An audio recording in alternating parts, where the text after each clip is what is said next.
अब की लगनिया में हो तो मरे जब तोर हे गे। अब की लगनिया में हो तो मरे जब तोर गे। करे जावा दहे जावा में दिहा कर जावा मोर गे। करे जावा दहे जावा में दिहा कर जावा मोर। अब की लगनिया में हो तो मरे जब तोर हे गे।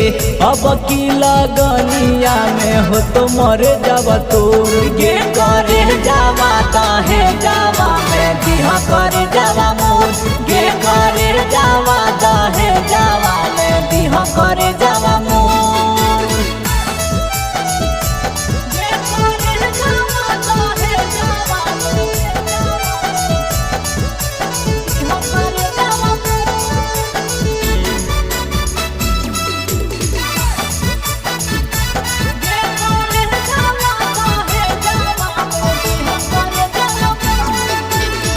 जिंदगी भर साथ देवे के कैले हेली बात गे।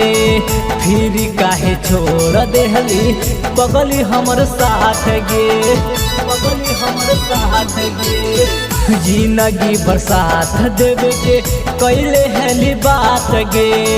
फिर काहे छोड़ देहली बगली हमर साथ गे। देखी देखी तोरा अखिया से गिरो लोरावा मोर हे गे।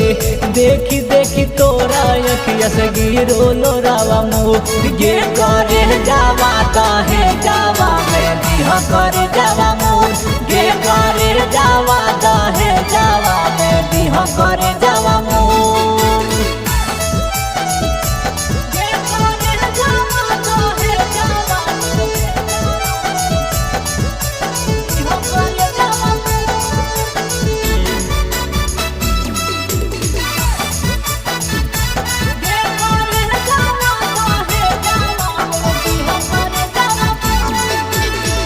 पियावा के प्यार पाके ओकर भेली खास गे।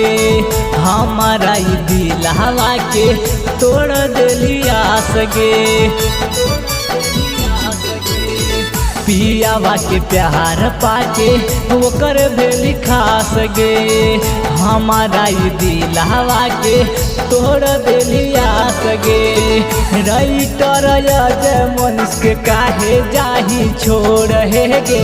राइटर अजय मनीष के काहे जाही छोड़ गे। करे जावा दहे जावा में दिहा कर जावा मोर गे। करे जावा दहे जावा में